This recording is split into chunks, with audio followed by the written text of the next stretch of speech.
మన దేశంలో కరోనా కేసులు తిరిగి కలకలం రేపుతున్నాయి. మొత్తంగా 257 కేసులు బయటపడగా ఈ ట్రెండ్ ఇంకా పెరిగే సూచనలే కనిపిస్తున్నాయి.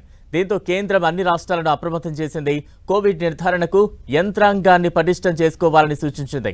ఇప్పటికే ఆసుపత్రుల్లో మాస్కులు ధరించాలని కేంద్ర ఆరోగ్య శాఖ స్పష్టంగా ఆదేశాలు జారీ చేయగా గత అనుభవాలు ఇంకా వెంటాడుతుండటంతో జనంలోనూ గుబులు ప్రారంభమైంది.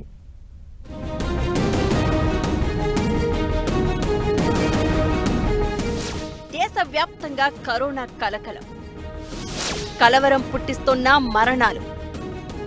కరోనా కేసులు తిరిగి పెరుగుతున్నాయి. కేంద్రం ప్రత్యేకంగా 4 రాష్ట్రాల్లో కోవిడ్ కేసులపై ఆయా యంత్రాంగాలను అప్రమత్తం చేసింది. ప్రధానంగా కేరళ, తమిళనాడు, మహారాష్ట్ర, కర్ణాటక వంటి రాష్ట్రాల్లో కోవిడ్ కేసులు అధికంగా నమోదైనట్లు వెల్లడించారు. Integrated disease surveillance programme, pan India respiratory virus sentinel surveillance network ద్వారా కోవిడ్-19 సహా శ్వాసకోశ వ్యాధులపై ఎప్పటికప్పుడు ఆరా తీయడానికి, వాటిని పర్యవేక్షించడానికి దేశవ్యాప్తంగా నెట్వర్క్ ద్వారా కేంద్ర ఆరోగ్య శాఖ పరిస్థితిని సమీక్షిస్తోంది.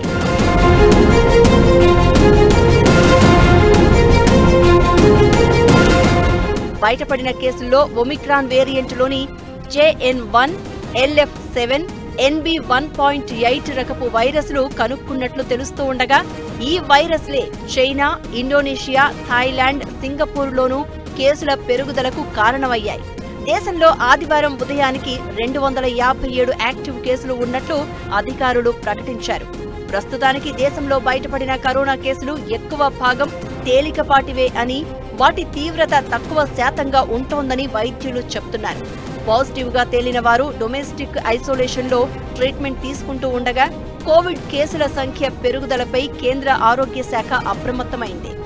ఆసుపత్రులలో మాస్కులను ధరించాలని ఆదేశాలు జారీ చేసింది. అలానే దగ్గు, జలుబు, డయేరియా ఉంటే వెంటనే టెస్ట్ చేయించుకోవాల్సిందిగా సూచించింది.